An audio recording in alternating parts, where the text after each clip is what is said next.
Olá, bem-vindos ao podcast A Menina Criança e Sua Longa Caminhada. Eu sou Maria Lígia Conte e hoje quero convidar a todos para nós pensarmos juntos a gratidão. Gostaria de falar especificamente sobre a gratidão pelo alimento. Ao nos sentarmos à mesa de qualquer refeição ou das refeições principais, muitas pessoas têm o costume, a tradição, ou às vezes é por fé, de agradecer. E aí eu vejo pessoas que agradecem a Deus, pessoas que simplesmente fazem o sinal da cruz, né? Rapidamente, às vezes dá a impressão, inclusive, que não, nem estão pensando em nada. O sinal da cruz e vão comer. Algumas pessoas, às vezes em família, fazem realmente um agradecimento pelo alimento. E a quem agradecemos? Quem agradece, a quem agradece. É muito comum que se agradeça a Deus. Há uma tendência muito grande também em agradecer à natureza pelo que ela nos oferece, agradecer à terra, daí podemos agradecer ao universo, agradecer à Pachamama. A gente tem sempre, ou muitas vezes, essa,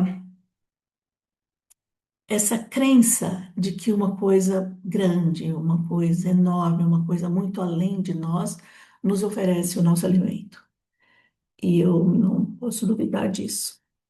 Mas nesse agradecimento exclusivamente a essas forças divinas, a mim, e esse é um pensamento que eu vou dividir com vocês, não trago como verdade, não trago como uma filosofia nem nova nem antiga, é só um pensamento meu.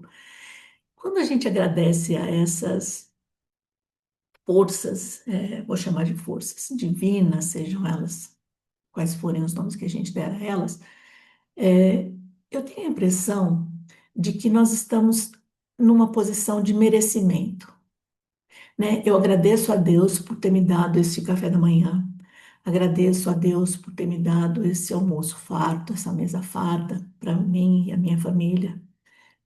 E aí suponho que eu mereço isso, mereço essa por qualquer ação minha, por qualquer qualidade que eu tenho, eu mereço isso. E aí a gente vai pensar que muita gente não tem o que comer. E mesmo muita gente que tem pouquíssimo para comer, também a gente já sabe disso, que tem gente que vai agradecer por um pedaço de pão. Enfim, o que eu gostaria de conversar hoje, de trazer hoje para a nossa conversa, é quem prepara o nosso alimento. Quem está conosco na hora que nós vamos comer. Tem uma oração que eu aprendi com um amigo meu há muitos anos, muitos anos. Ele fez uma proposta que eu fizesse essa oração e eu fiz algumas vezes este exercício e eu acho ele fabuloso.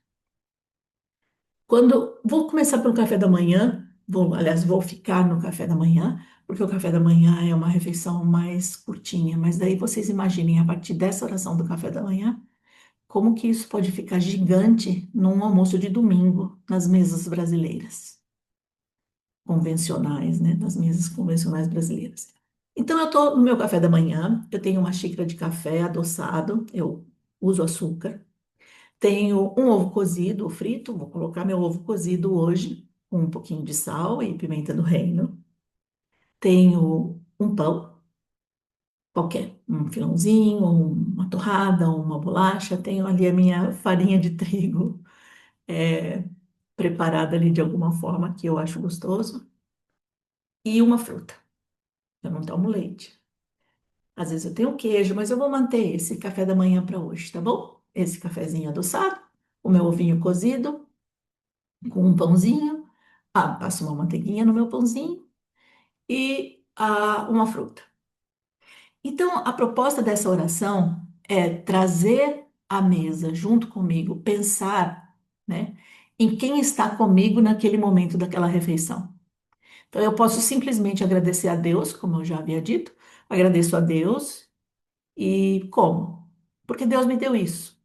E se Ele me deu, eu mereço. E eu vou comer, e eu vou agradecer e estou feliz. Mas se eu for pensar em quem produziu isso, eu vou começar só pelo açúcar do café, só o açúcar do café. Então eu vou buscar quem preparou a terra, plantou a cana-de-açúcar, quem cultivou, né, quem fez todo o processo da cana-de-açúcar, quem colheu, quem transportou, quem levou ao supermercado. Estou reduzindo muito porque eu não conheço todo o sistema, estou reduzindo bastante. Mas quem levou ao supermercado. E quando eu fui comprar no supermercado, eu levei um dinheiro para comprar que eu ganhei de alguma forma, de algum trabalho que eu ofereci para alguém, um serviço, e essa pessoa me compensou com dinheiro. Então também vou contar essa pessoa que me ofereceu esse dinheiro, que me permitiu comprar esse açúcar. E aí eu tenho esse volume gigante de seres humanos envolvidos no açúcar do meu café. E aí eu vou pensar o meu café, depois eu vou pensar o pão, o trigo, o pão e tudo que vai no pão. Vou pensar o ovo. Além da galinha, eu vou pensar na criação da galinha, quem cria, quem cuida, como aquilo tudo é feito. O sal do ovo, a pimenta do reino, que é plantada também, colhida. E o que mais que eu tinha? E a fruta. Qualquer que seja a fruta, eu vou falar de uma laranja. Então, a laranja que eu tenho lá, de onde ela veio também todo esse processo. Se a gente conseguir fazer isso, vai levar muito tempo para você agradecer todas essas pessoas. Realmente, se você for pensar todo. E o legal desse exercício é a gente não só falar, a gente visualizar. Você vai para a terra e visualiza aquela terra sendo trabalhada com cada um daqueles produtos que estão na sua mesa. E agradece aquelas pessoas que produziram aquilo. Mas aí, veja, eu tenho a xícara que contém o meu café. Eu tenho a colherinha que mexe o açúcar. Eu tenho o bule, eu tenho o gás e a água que preparou o café. É um sem fim. Se a gente começar a agradecer essas pessoas, se a gente começar de fato a reconhecer que não é um simples merecimento, não é uma coisa simples essa coisa de eu comer, eu poder comer. Tem muita gente envolvida. Muita gente que eu entendo que está pagando uma conta, às vezes pagando uma conta mais alta do que eu pago, muitas vezes pagando uma conta mais alta do que a conta que eu pago para ter esse café da manhã na minha mesa.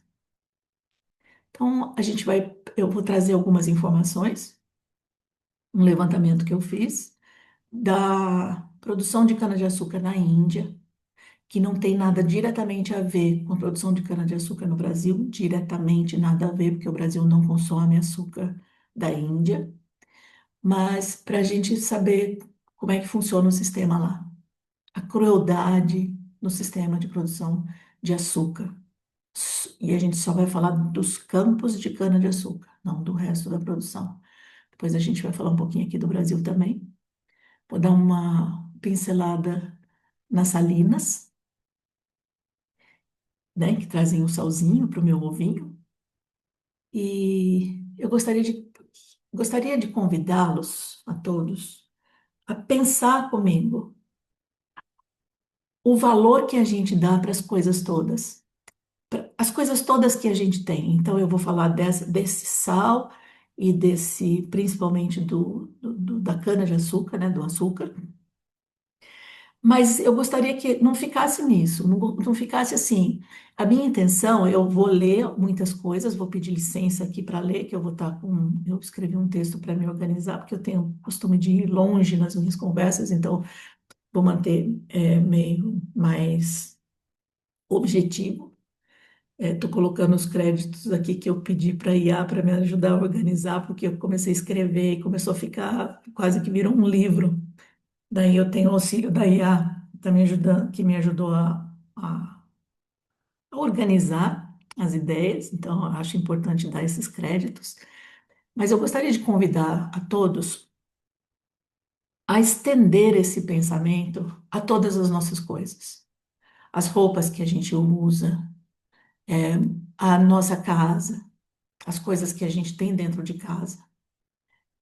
Eu tenho a impressão de que eu tenho impressão, não, eu tenho a sensação, porque isso acontece muitas vezes comigo, quando a gente começa a ver esse valor atrás das coisas que a gente chama de nossa, né? A minha casa, a minha despensa, o meu fogão, o meu café. É, a gente começa a dar um valor maior para as coisas, um valor real para elas.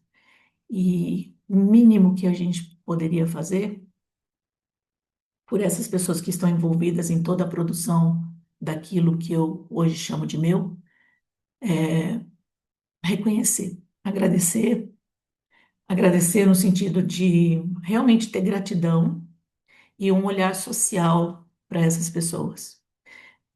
Tem a palavra responsabilidade, eu acho bem bacana. Normalmente a gente fala assim: eu não sou responsável por isso ou por aquilo, não sou responsável pelo que você faz. A gente usa essa palavra responsabilidade como se ela trouxesse uma, às vezes com uma carga de culpa, né? Eu não sou responsável por isso, não fui eu que fiz, né? Então não tenho culpa sobre isso. E uma outra coisa, não tenho responsabilidade, eu uso também no sentido de não é comigo, outra pessoa vai resolver. Então, num caso de, por exemplo, de opressão de trabalhadores, eu posso dizer isso é com o governo, não é comigo. Isso quem tem que resolver não sou eu. Mas a palavra responsabilidade, na verdade, ela está bastante ligada, ela é ligada, ela significa, na verdade, a nossa habilidade de responder às coisas. E essa é uma característica humana, né? A gente tem uma informação, ou a gente vê alguma coisa acontecendo, a gente ouve um relato de alguma coisa e a gente tem a habilidade de responder aquilo. Por exemplo, eu posso optar por posso fazer nada. É uma resposta que eu estou dando. A minha resposta é de me abster de qualquer ação, de qualquer pensamento, de qualquer pensamento ou ação sobre aquilo. Posso me revoltar, é uma resposta, normalmente pouco útil, né? Se eu for simplesmente me revoltar. E, e posso cobrar, de alguma forma, posso cobrar uma posição desse governo que eu acho que é responsável, que é o que deve mudar as coisas. Então, tudo isso eu gostaria de convidá-los a pensar junto comigo. Eu vou, como eu disse, eu vou ler, acompanhar mais ou menos escrita as coisas que eu coloquei, para a gente ter para a gente ter as informações organizadas. Então, hoje a gente vai descer ao chão, não o chão das propagandas do agronegócio, mas no chão da poeira e do corte. A gente vai falar sobre as mulheres que sustentam a cadeia produtiva, trazendo um recorte aqui no Brasil e outro da Índia. Como eu disse, eu tenho consciência, a gente sabe que nós não consumimos o açúcar da Índia. Então, não é sobre isso. Não é trazer culpa, não é nos responsabilizarmos no sentido de vou fazer alguma coisa, mas de pensar uma resposta, pensar qual é o meu papel nessa história. Posso mudar alguma coisa? Posso mudar alguma coisa para aquelas mulheres ou posso mudar alguma coisa nas minhas atitudes com relação àquilo que está acontecendo? O açúcar e o sal são dois produtos bem baratos. A gente tem uma série de qualidades do sal que pode aumentar o preço dele. Eu tenho um sal chamado sal marinho, que é um sal mais puro, tem um sal da Austrália, o sal parece que o sal mais é, rico é um sal chamado celta, que é da região lá das Ilhas Britânicas. É um sal mais caro, com muito mais minerais, mais rico e tal. Mas o sal que a gente consome todos os dias é aquele sal branco refinado. E o açúcar branco refinado. E esses são relativamente baratos. E a gente consome isso, o mundo inteiro consome. Inclusive, existem campanhas em todas as partes do mundo para que a gente consuma menos açúcar e menos sal, pelo mal que eles fazem à nossa saúde enquanto consumidores. Mas hoje a gente vai pensar no que eles fazem com as pessoas que produzem. Bom, o açúcar e o sal que a gente produz globalmente são subsidiados pela saúde e pela mutilação de corpos humanos, com um tom bem mais cruel, mais acentuado sobre os corpos femininos. E o que une uma cortadora de cana na Índia e uma aplicadora de veneno nos campos de cultivo da cana-de-açúcar no Brasil é a mesma lógica. É o corpo tratado como peça de reposição barata. Agora vamos imaginar na Índia, a gente vai começar pela Índia. Tem um distrito chamado Bid, na Índia. O ar é seco e a terra parece rachada de sede. Ali o calor não é apenas um incômodo. Ele atinge até 46 graus Celsius, sob um sol que queima a ideia das pessoas. E as mulheres não são contratadas como indivíduos, os homens são contratados. E as mulheres elas vão trabalhar como a metade de um casal. E isso na Índia se chama Jodi. Se o marido para trabalhar, aí a mulher o sustento da família acaba. Então, se o marido está doente, se ele se machuca, se alguma coisa acontece com ele, a mulher tem que cumprir a cota. Eles trabalham por cotas. Então, mas a mulher nunca é a trabalhadora principal, a pessoa que recebe o salário, ela é simplesmente a metade de um casal. A exploração em números, eu vou trazer uns números, elas trabalham, mas vou falar delas, mas eles trabalham de 12 a 16 horas por dia, de outubro a maio. Ganham cerca de R$ 11 por tonelada cortada e carregada sobre a cabeça. R$ 11 por tonelada. É o preço de um refrigerante que elas mesmas adoçam e raramente tomam. Atrás delas, há crianças também, invisíveis, fora da escola, que ajudam no serviço a tentar bater a meta. Tem muita criança trabalhando fora dos registros, oficiais. A maioria dessas mulheres pertence às castas mais baixas. A gente sabe que a Índia, embora por lei essas castas não existam mais, elas existem socialmente, são muito claras as castas, né, os sistemas de castas na Índia. E lá as mulheres de castas mais baixas, que são as Dalit e as tribais, são as que são empurradas para essa servidão por dívida. Agora, o que acontece com essas mulheres? As mulheres, muitas delas, elas vêm, a grande maioria delas, elas vêm de lugares muito longe. Então, é um emprego temporário, né? Um serviço temporário. Elas vêm de muito longe, às vezes centenas de quilômetros de distância, para trabalhar nessas lavouras na colheita ou no plantio. E eles não, então, deixam a casa dele. Quando eles vão para esses lugares, elas não têm casa onde morar. Elas moram em tendas. Não há banheiros, não há latrinas nesses locais, não há água encanada, não há eletricidade. E os empregadores não oferecem mantimentos para eles, não oferecem as refeições para eles. Então, aqui, assim como no Brasil, elas preparam a marmita, né, e comem o que tem para comer. Agora, mulheres menstruam e mulheres engravidam. E o que acontece com essas mulheres nas plantações? Menstruar é um problema. É um problema porque menstruar significa que você está sangrando. Se você tiver um absorvente, você tem que trocar o absorvente. Se você não tiver o absorvente, você está em maus lençóis. Essas mulheres não têm absorventes. Elas usam panos que elas vão lavar. Eu acabei de dizer que elas não têm água encanada, então não tem uma água pura. E não tem exatamente como secar e tratar e limpar e desinfetar esses panos. Então, muitas mulheres podem pegar infecções e doenças com a falta de higiene. A questão da cólica, que por causa desse trabalho intenso que elas têm, imagina carregar esse monte de cano, né, os feixes gigantes na cabeça, elas podem ter muita cólica, dores nas costas e tem a gravidez.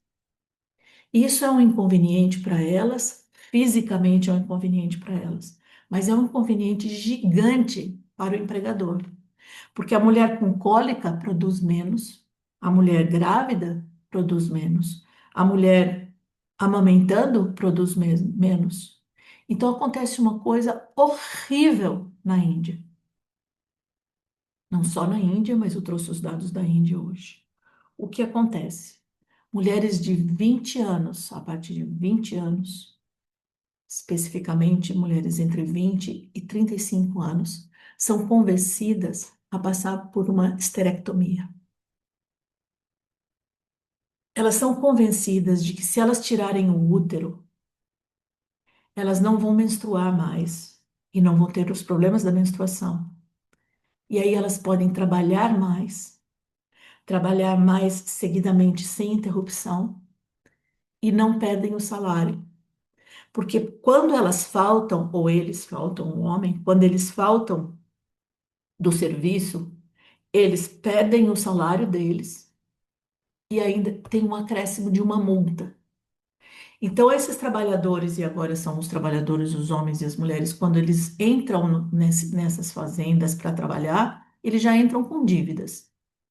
E quando saem, muitos deles saem sem absolutamente nada. É uma coisa muito parecida com muita coisa que já aconteceu aqui no Brasil também. Mas, como eu disse, vou lendo aqui para eu não fugir da história. Vamos lá, voltar. Como que isso acontece?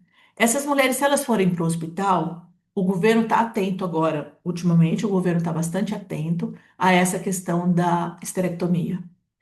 Então, os hospitais estão orientados para não fazer esse trabalho, essa intervenção nas mulheres, principalmente as mulheres jovens, 20 anos. Imagine 20 anos ser retirado o útero, 30 anos. Mas elas são levadas para clínicas particulares. E nessas clínicas particulares, os médicos que atendem, com absoluta falta de ética, eles induzem as mulheres a acreditar que aquela cólica que elas estão tendo, aquelas dores, aqueles problemas que elas estão tendo, pode ser uma coisa mais grave, pode ser um câncer, inclusive. Então, se elas tirarem o útero, elas vão ter mais saúde, vão ter mais força para trabalhar e menos dores. E não contam todos os problemas que, que surgem, que surgirão depois dessa esterectomia numa idade tão jovem. Mas elas vão trabalhar. Então, eles retiram o útero para que a biologia feminina seja desligada, sem útero, sem menstruação, sem gravidez e sem faltas no trabalho. No canavial não há água limpa para higiene íntima, não há absorventes. E quando a jornada acaba, ela é exaustiva para homens, para mulheres e para crianças. Quando a jornada acaba, os homens estão acabados, cansadérrimos. E o que eles fazem? Eles bebem. E quando a gente fala eles, nós estamos falando de todos eles, essa conversa já está bem entendida entre nós, mas são eles.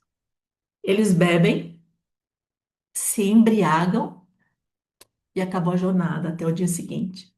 As mulheres não. As mulheres têm que ir para as tendas e ver o que elas conseguem fazer de alimento, de limpeza, de cuidado com as crianças, com toda aquela falta que elas têm de material, de condições. Elas têm que trabalhar. Então, a jornada da mulher é muito mais extensa.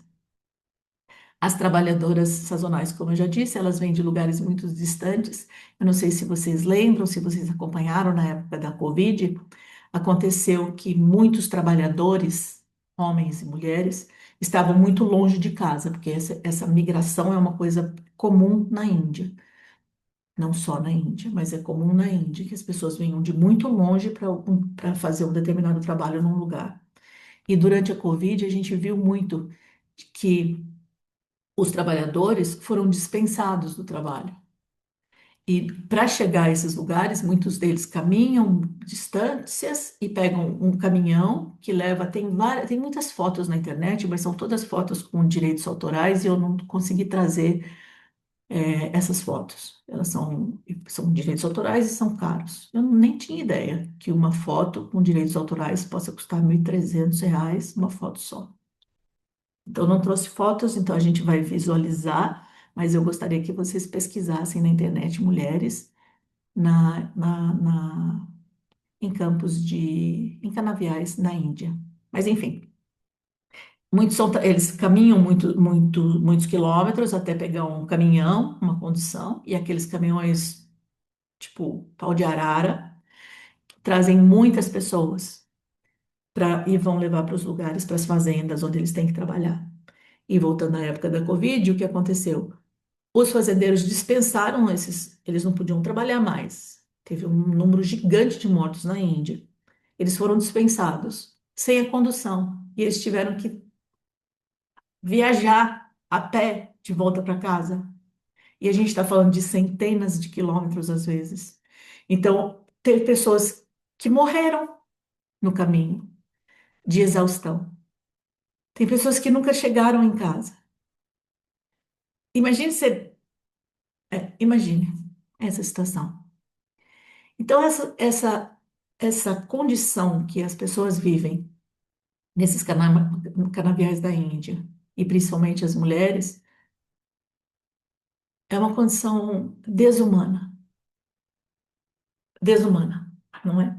E aqui no Brasil, aqui a gente tem uma tecnologia bem mais avançada, né? Mudou muita coisa nos canaviais no Brasil, embora exista, eu não fiz grande pesquisa, mas exista uma uma diferença entre os grandes produtores de açúcar e os menores. Então, os grandes estão preparados com grande tecnologia, mas ainda há muita coisa errada acontecendo nas produções menores. Mas existe um discurso oficial que fala em tecnologia e tratores de luxo, mas a máquina não libertou a mulher, ela excluiu a mulher. As vagas qualificadas exigem cursos que a mulher pobre não pode pagar. E para elas, então, restou o catado. O catado é, depois que as máquinas passam e limpam os campos na colheita da cana-de-açúcar, sobra sobra uma parte, né? Tem um trabalho braçal que tem que ser feito por mãos humanas. E aí são as mulheres não qualificadas que fazem esse serviço.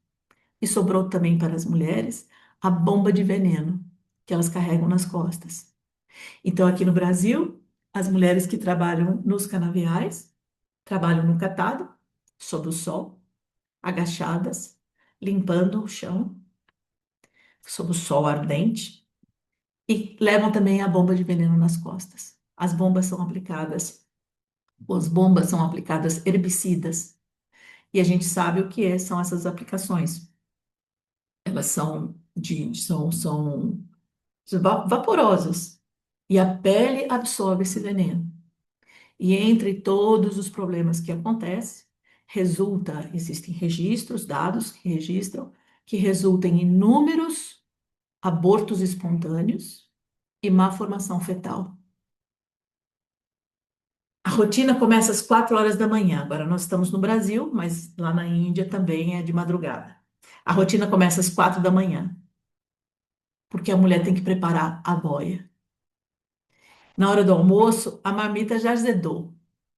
Não tem como manter uma marmita fresquinha para a hora do almoço, ainda que a pessoa coma cedo.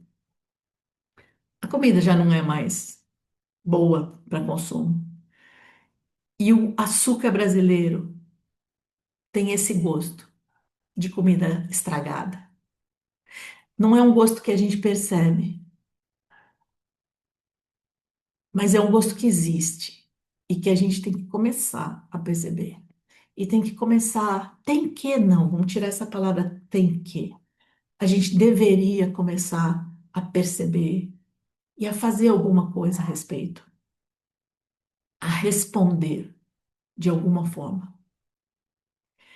Aí, além do sal, brevemente eu vou falar das salinas. Nas salinas trabalham mais homens do que mulheres.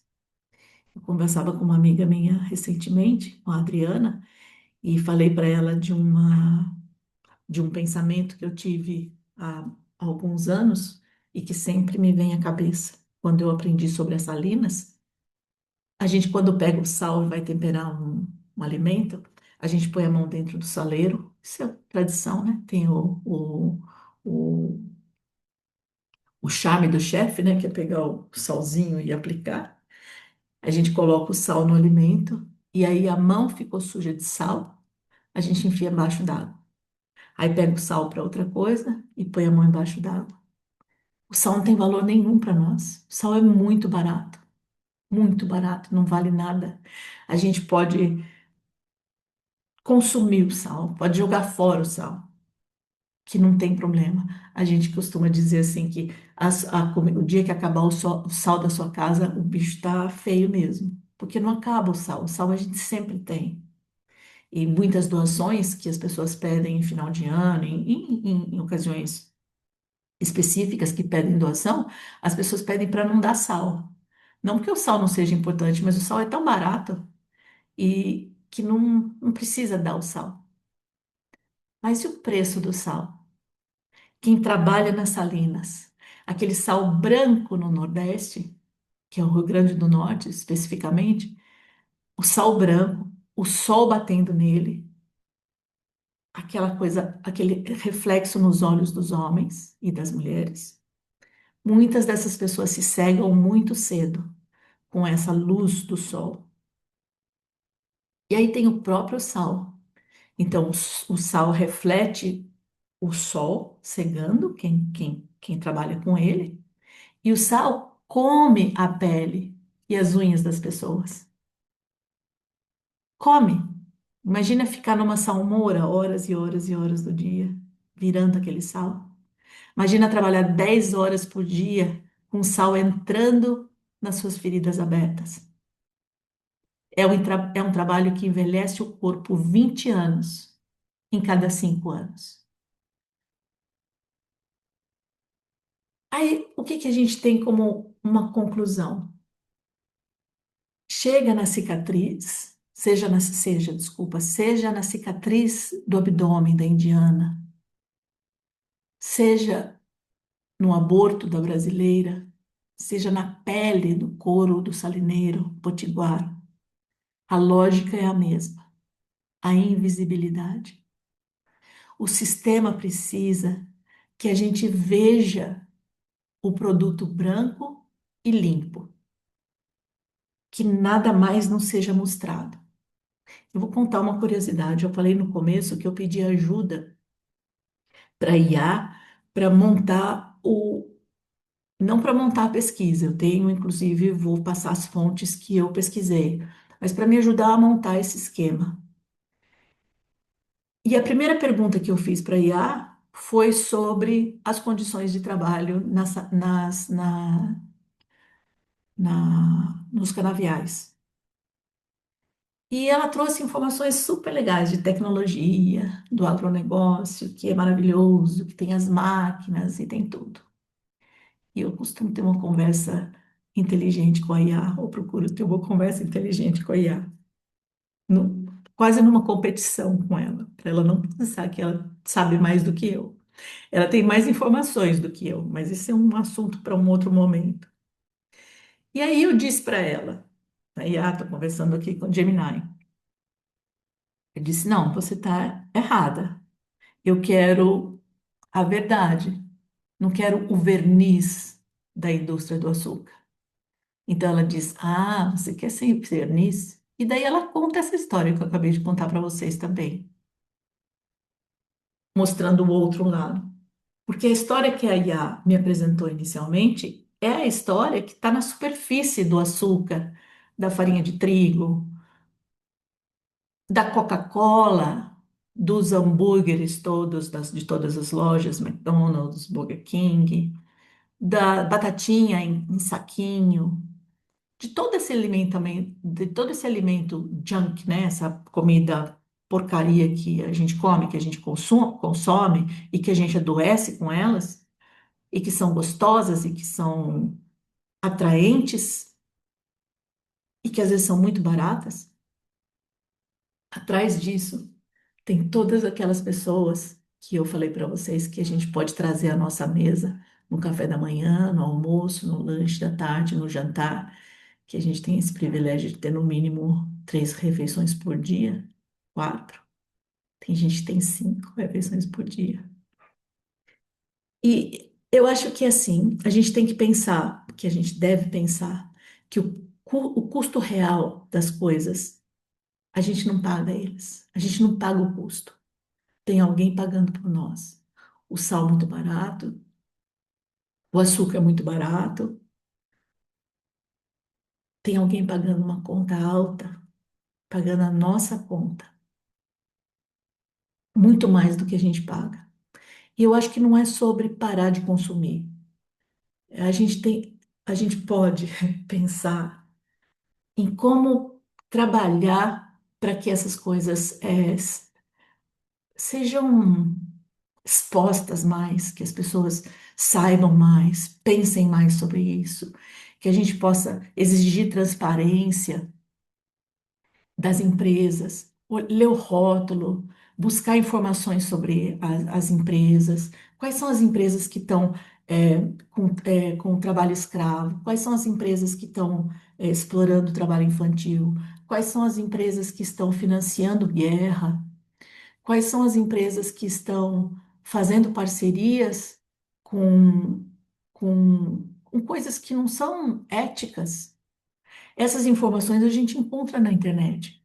E não precisa buscar na IA diretamente, embora a IA tenha um, um arquivo gigante de informações. Eu já peguei, e qualquer pessoa que trabalha com a IA já pegou várias informações incorretas ou desatualizadas da IA. É interessante buscar em fontes mesmo, fontes de pesquisas universitárias, em jornais que tenham credibilidade, porque hoje em dia tem muito jornal também que nem vale a pena buscar informações com eles, em revistas especializadas, buscar as informações e a gente evitar algumas empresas, buscar essa transparência e buscar responder, né? Usar da nossa responsabilidade, da nossa habilidade de responder e responder à sociedade, exigir da sociedade um tratamento humano, no mínimo, humano para os humanos. Então, na próxima vez que você sentir esse chamado de orar, né, para orar e agradecer pelo alimento na sua mesa, lembre-se de quem produziu esse alimento em toda a rede, da terra, à indústria, ao supermercado, à sua mesa. E não se esqueça de agradecer também quem prepara o seu alimento. A mãe, a cozinheira, a esposa, às vezes o marido. Quem preparou? Vocês vão ver que a refeição muda. Ela pode, às vezes, ter um sabor mais amargo, porque a gente vai lembrar de todas essas coisas tão tristes e injustas e cruéis. Mas também ela pode ter um sabor mais doce, porque a gente sabe que, mesmo que eu acredite que Deus me deu a oportunidade de ter esse alimento, que a natureza foi gentil comigo e me ofereceu todos esses alimentos, que Pachamama esteja me dando de mamar com todos esses alimentos, nenhum deles trabalha sozinho. A gente tem muita gente sendo oprimida, sofrendo e pagando um preço muito alto pela nossa comida e por tudo que nós chamamos de meu. Eu gostaria que vocês fizessem algum comentário nesse podcast. Em todos eu sempre peço, mas nesse especificamente eu gostaria que vocês colocassem um comentário, o que vocês pensaram sobre isso. que compartilhassem e que me dissessem o que vocês pensam sobre isso que eu falei e o que mais vocês possam pensar a partir disso. Muito obrigada e até o próximo episódio. Um carinho grande. Um beijo.